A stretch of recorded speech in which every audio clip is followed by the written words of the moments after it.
Asia que ha anunciado Arabia Saudí. Comenzamos.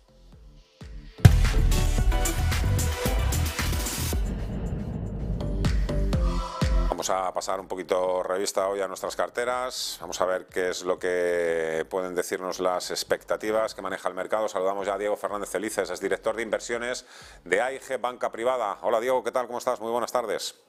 Hola, buenas tardes, Fernando. Muy bien, encantado de estar aquí contigo. Hoy vemos rebotes en las bolsas europeas después de 2 días a la baja, pero el sentimiento global sigue siendo altamente volátil. Sí, estamos bueno, nosotros definíamos desde el principio de ejercicio este año como el año de la adaptación al nuevo paradigma, ¿no? Entonces, es un ejercicio que resulta razonablemente fácil de jugar cuando el péndulo está en uno de los extremos. Pero purgados los extremos y llegado a un punto de mayor neutralidad, pues la volatilidad está para quedarse y resulta más complejo, ¿no? Entonces, como bien hacías en tu introducción, parece que todo cambia todos los días. La realidad es que sí lo hace de muy corto plazo, pero el escenario sigue siendo el mismo, ¿no? Es que vamos hacia una recesión, posiblemente suave, y puede que quizás técnicamente no llegue a ser recesión, o sí, ya veremos, pero simplemente es una recesión suave, que en algún momento el mercado da por hecho y entonces entra en fase de complacencia y en otros momentos pues pasa todo lo contrario. Y la razón principal por la que esto va a ser una recesión suave es por la fortaleza del mercado laboral y del consumidor, que sabemos que se va a ir deteriorando según avanza el ciclo, ¿no? Entonces, bueno, pues en esta vorágine de la semana pasada, pues los datos de empleo van un poco en esa línea, por supuesto un dato, un outlier y muy fuera de lo normal. Pero va en esa línea del mercado laboral sigue bien y por eso no va a haber una grandísima recesión. Como no va a haber una grandísima recesión, no, la bajada de tipos no va a ser tan rápida como algunos han llegado a pensar, lo cual no era en ningún momento racional, porque, bueno, para que el mercado tuviera la razón y no la Fed, nos teníamos que estar perdiendo algún evento concreto absolutamente imprevisible y en una fecha muy concreta. Si no, los bancos centrales no suben tipos hasta un nivel para bajarlos el mes siguiente. El hecho es que esa fortaleza del mercado laboral, del consumo y de la demanda también genera más tensiones inflacionistas y esto obliga de alguna forma a los bancos centrales a replantearse quizás su hoja de ruta, a mantener los tipos de interés más altos de lo que espera el mercado y precisamente habla el presidente de la Reserva Federal, Jerome Powell. En principio no habría que esperar que cambie mucho su discurso más dovish de hace apenas unos días, ¿no? Que parte de lo que quizás esté complicando la interpretación de los bancos centrales, yo creo que es que estábamos dando por hecho que su única prioridad es la lucha contra la inflación. Y eso es así, y va a seguir siéndolo. Pero no pueden jugar a ser adivinos. Hasta que no vean datos reales de inflación a la baja, no va a empezar a tomar decisiones radicales. Pero sobre todo, como no nos engañemos, no tienen una bola de cristal. Ellos no cuentan, tienen mejor información que otros agentes del mercado. Sí, seguramente sí, pero no tienen una información diferente. Entonces, con la información que tienen hoy, una parte muy importante de la política monetaria para ellos es mantener todas las opciones abiertas. Entonces, cuando el mercado se está yendo demasiado a un extremo, lo intentan devolver al centro y cuando vuelve al otro lado, hacen lo opuesto, porque la realidad es que nadie sabe, y ellos tampoco, si vamos a ver la inflación en el 2,5% dentro de 3 meses o dentro de 2 años. Eso Creo que hay quiere, más pistas para lo primero que para lo segundo. Perdóname por interrumpir. No, perdónenme ustedes también. Eso quiere decir tampoco que ellos mismos tampoco saben si en el caso de Europa van a tener que llevar los tipos de interés más allá del 3%, aunque yo creo que esto más o menos está claro. Ahora mismo estamos en ese nivel y en el caso de Estados Unidos tampoco saben muy bien si los tendrán que subir por encima del 5. Yo lo que creo es que intentando sacar la cabeza de la centrifugadora y del ruido del día a día del mercado, hoy ya estamos muy cerca de un punto en el que esas subidas marginales no tienen un efecto tan grande en comparación con lo que ya llevamos acumulado de subidas de tipos de interés. Entonces no creo que sea tan relevante si es el 5 o el 5,5 o el 3 o el 3,5, que lo será para el movimiento de mercado de muy corto plazo, ¿no? Pero lo que parece claro es que estamos cerca del final, en Estados Unidos especialmente, y que cuando las cosas asientan, después de terminar el ciclo de subida de tipos, pues suele ser un buen momento para incrementar el peso en activos de riesgo.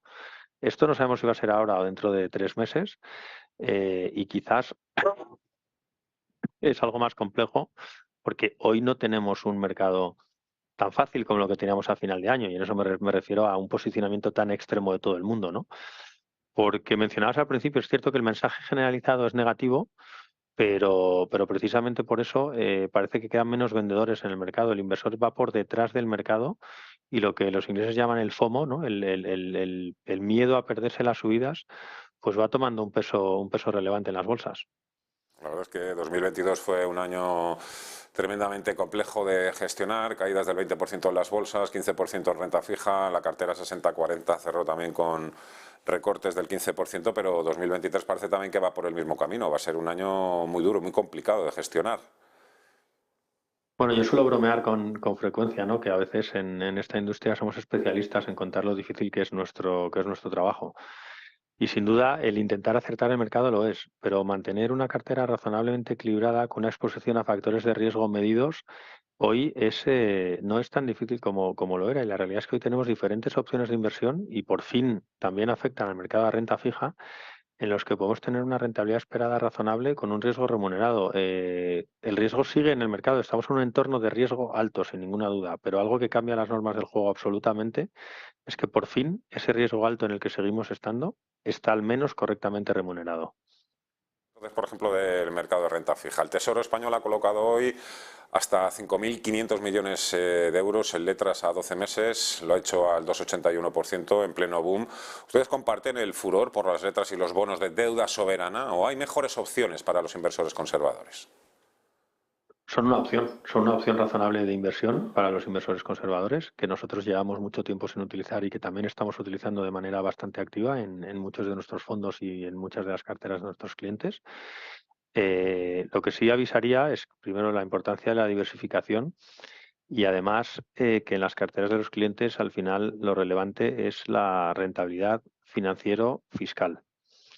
Y fiscalmente no son el vehículo más eficiente, las letras necesariamente, ¿no? Entonces, sí que son una opción que está ahí, pero creemos que hay opciones más interesantes. Hay emisores españoles que tienen que ofrecen una prima de rentabilidad respecto a la de la letra, asumiendo un nivel de riesgo, por supuesto, quizás un poco superior, pero muy poco más alto y que sigue remunerado correctamente en muchos casos, ¿no? Y aquí quizás el caso más extremo pues es el sector financiero, ¿no? Pero sin ninguna duda, las letras hoy ofrecen una diversificación. Creo que son más interesantes de lo normal, o sea, de lo que han sido históricamente, porque todavía no ha empezado la guerra de los depósitos en los bancos y en algún momento eso quizás pueda empezar, pero, pero tampoco tenemos que pensar que las letras son la panacea, ¿no? La realidad es que hoy, con la inflación que seguimos teniendo, las rentabilidades reales son negativas, ¿no?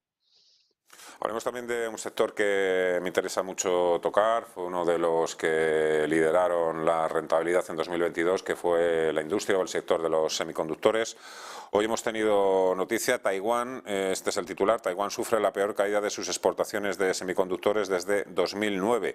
Las exportaciones han sufrido en diciembre la mayor caída ante la disminución de la demanda mundial de productos tecnológicos y el año nuevo lunar en China.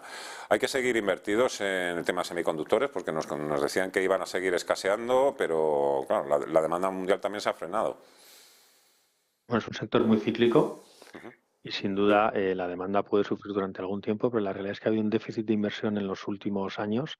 Hay compañías que concentran una cuota de mercado todavía muy alta en algunos de los nichos dentro de la cadena de producción de semiconductores, que además cotizan todavía a valoraciones muy atractivas. Y sí, de corto plazo quizás podemos ver se ha reestocado la economía, ¿no? Se ha producido mucho y quizás ahora hay que empezar a vender y estamos un poco más con la cabeza en recesión sí o recesión no. Pero yo creo que o sea, el mundo depende más que nunca de los semiconductores. Va a empezar a reactivarse la producción y la venta de mucho producto final muy dependiente de los semiconductores y además es que en general cotizan a valoraciones razonables. Entonces nosotros sí que pensamos que es una idea de inversión que más allá del ruido de a 2 o 3 meses, parece que es una inversión atractiva. Y algunos de nuestros gestores más especialistas en esto tienen posiciones importantes todavía en algunas compañías. De fondo está también la guerra comercial entre Estados Unidos y China, bueno, pues que salpicada además con o nuevos elementos o casos, como todo este tema que nos ha traído un poco de cabeza estos días con todo el globo espía chino. Riesgo monetario y riesgo geopolítico, ¿a qué habría que temer más? Pues yo creo que casi siempre al que está menos descontado en el mercado, ¿no? Y parece que el mercado, el riesgo monetario ya empieza a saber cómo tratarlo. Y una vez pasado, yo creo que el estado de crisis, diría yo, en cuanto al riesgo monetario, y dejando atrás determinados factores que han aparcado lo que es el gran riesgo de medio y largo plazo para las próximas décadas, es el riesgo geopolítico y es el enfrentamiento y cómo va a terminar de funcionar el enfrentamiento de China y Estados Unidos por la hegemonía mundial, ¿no? Entonces yo creo que dejado atrás el COVID, dejado atrás las subidas de tipos, etcétera, volvemos a centrarnos mucho en un riesgo que nunca había desaparecido, pero que sí parece que estaba un poquito aparcado y eran peleas que quizás estaban pospuestas hasta que no hubiera problemas mayores, pero es desde luego uno de los temas más relevantes para las próximas décadas. Diego Fernández Felices, director general de inversiones en EIG Banca Privada. Un placer, como siempre. Muchísimas gracias. Que vaya bien la semana. Hasta pronto. Gracias, Fernando. Buena semana. 12 Gracias. y 25 minutos de